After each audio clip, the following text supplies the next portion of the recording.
antiperspirant with plant extracts. Works in harmony with your body. Natrel Plus, ozone-friendly Natrel protection. This is a pint of ordinary lager. And this is low-alcohol lager. Now, some low-alcohol lagers are actually 1/3 the strength of ordinary lager. So 3 of these could contain the same amount of alcohol as one of those. Now, this is Kaliber from Guinness. And because it's alcohol-free, you can drink as much as you like.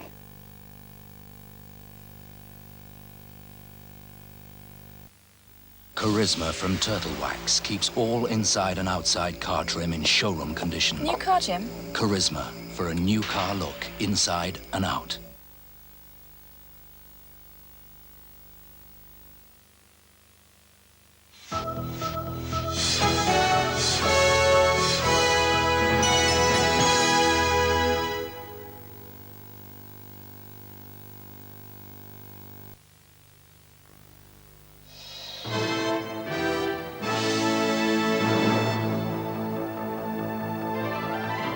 Madrid summit, Mrs. Thatcher on her own over monetary union.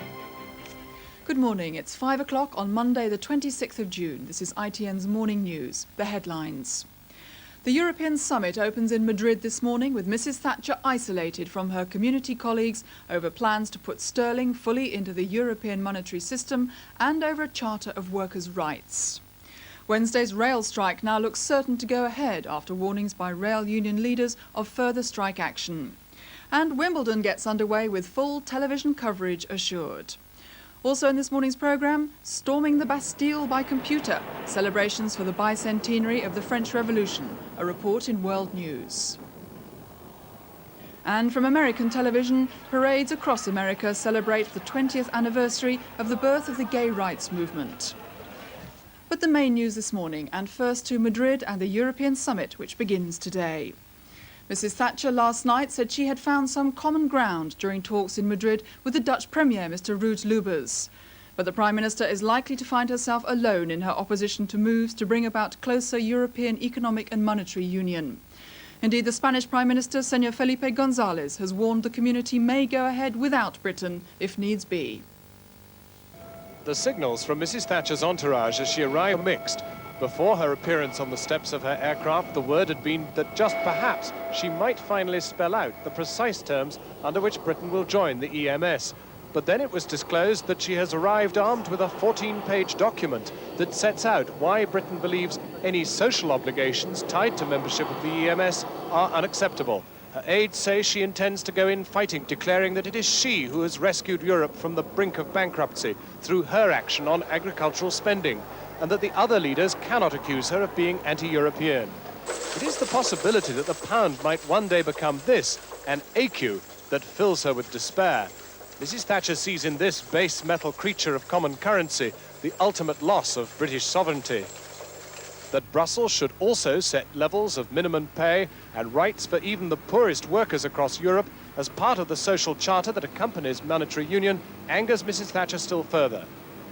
The villain of the piece in Mrs. Thatcher's eyes, Jacques Delors, EC president, is the architect of tying monetary union to basic standards of care and human rights for all EC nations.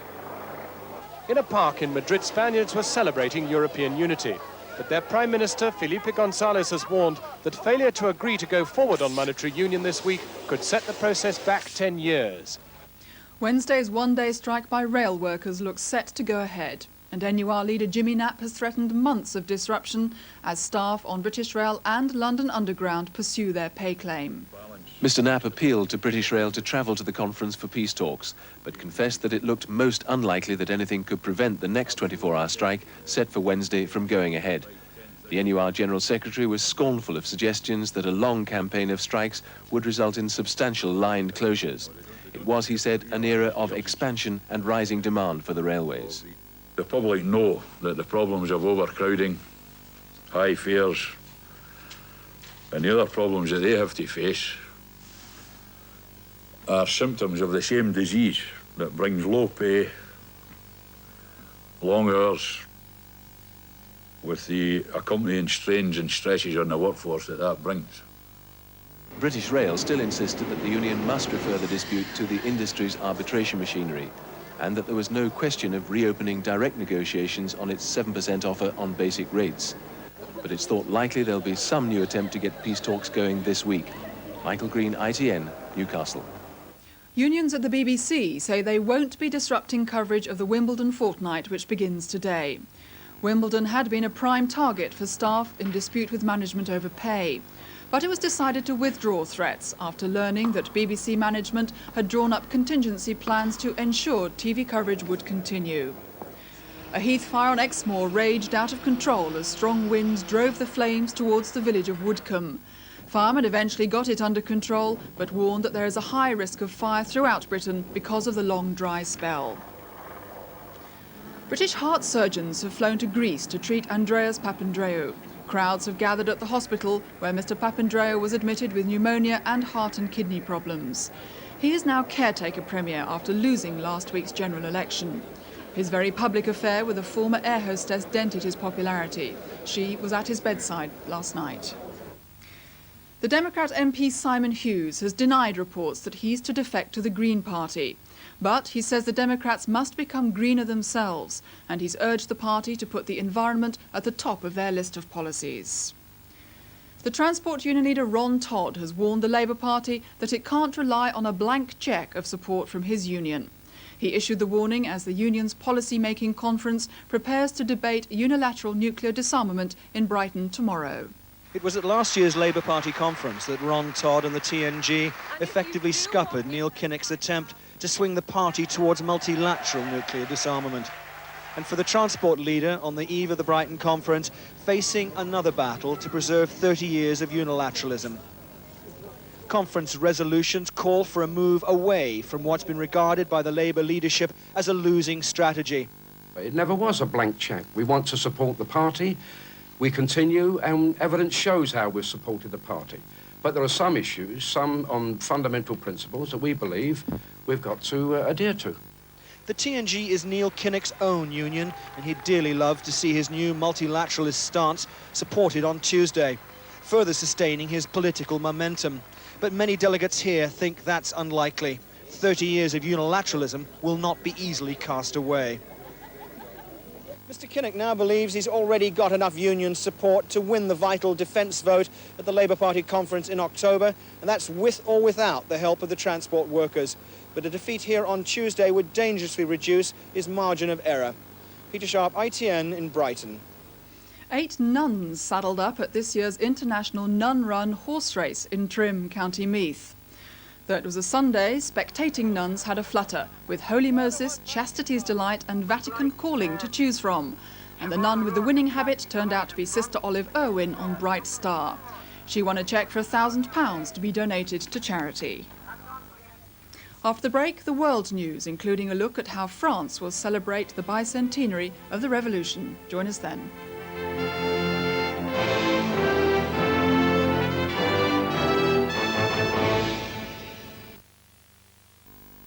In a converted monastery outside Turin lives Marcello Gandini. You may not know his name, but if you love cars, you'll know his work. The Lamborghini Countach is amongst his many exotic creations, which begs the question, what does the man who designs Lamborghinis drive to Lamborghini? Naturally, he chooses one of his own designs, the Citroen DX.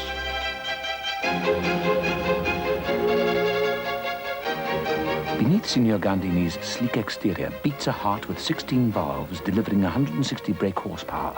It can take this BX from rest to 60 miles an hour in less than 7.5 seconds. On racetracks and autobahns, this car is capable of 135 miles an hour. But today, all this machismo is not for Marcello. He is simply enjoying his work.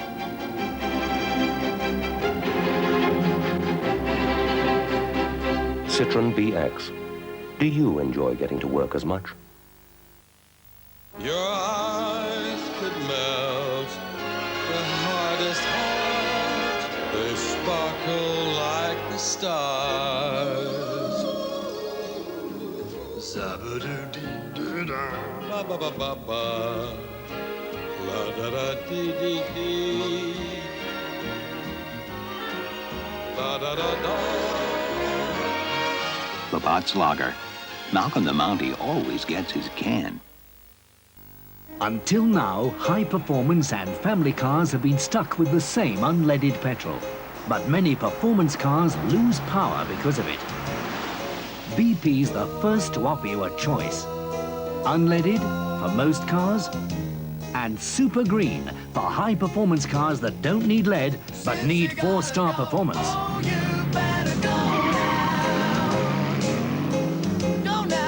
BP, on the move.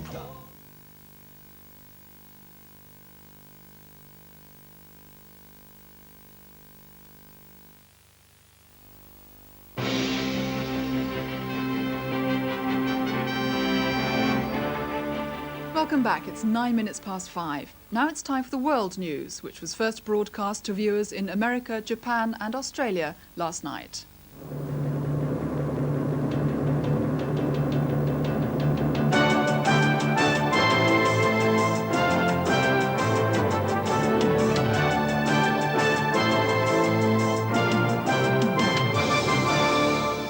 Hello and welcome to the ITN World News. I'm Sue Carpenter in London and I'll be bringing you a look at some of the international events that have been making the news this weekend. We'll also have a special report from South Africa, taking a closer look at F.W. de Klerk, the man who's expected to be the country's next president. But first, China's state television has stepped up its propaganda campaign, showing people giving overwhelming support to the decision to replace the moderate Communist Party boss Zhao Jiang with hardliner Jiang Zemin. In a lengthy report which dominated the main news, martial law troops were seen giving their approval and pledging to train hard to carry out the leadership's plans. And these workers at a shirt factory said they couldn't imagine what China would be like without the paramount leader Deng Xiaoping. Meanwhile, the people of Hong Kong say they're planning massive demonstrations to coincide with the arrival next week of Britain's Foreign Minister Sir Geoffrey Howe. They're also drawing up a petition to try to persuade Britain to give them the right of entry if they decide to leave Hong Kong. Throughout the day, a constant stream of people signed the petition. Outside this underground station alone, they claimed they'd filled 500 pages with 100 signatures a page. The document calls for the right of abode in Britain, quicker democracy for Hong Kong, and the passing of a bill on human rights to protect the citizens after 1997. When the Foreign Secretary begins a visit to Hong Kong next Sunday, he'll face mass demonstrations at the airport and on Hong Kong Island. Announcing plans for the protests today, the Right of Abode campaign said citizens here had been denied their birthright. Sir Geoffrey had to rectify a blot on British honour. He has to restore confidence in Hong Kong. He has to let people in Hong Kong feel that it's secure, that it's safe for them to stay in Hong Kong. And the only way they can feel safe is if they know that there's somewhere they can go.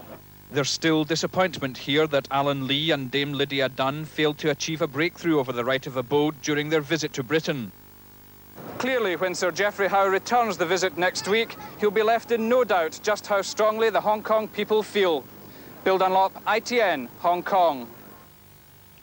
Leaders of the European community countries have been gathering in Madrid, set to support moves towards greater financial and economic union.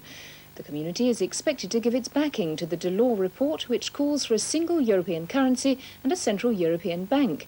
But Britain's Prime Minister Margaret Thatcher is determined to fight the proposals.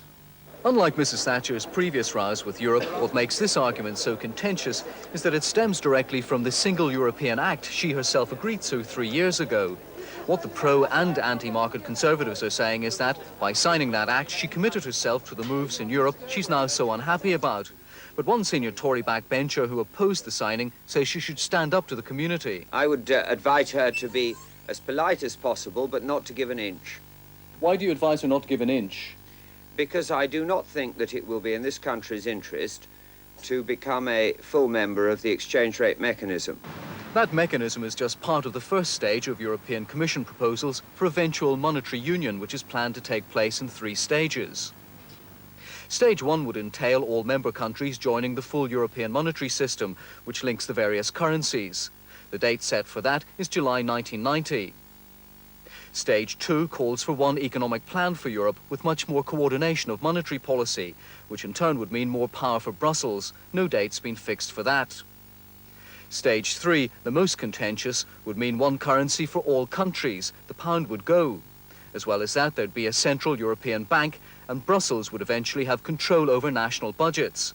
The government's far from happy about the last two stages, but should Mrs. Thatcher make a commitment on stage one, joining the full EMS?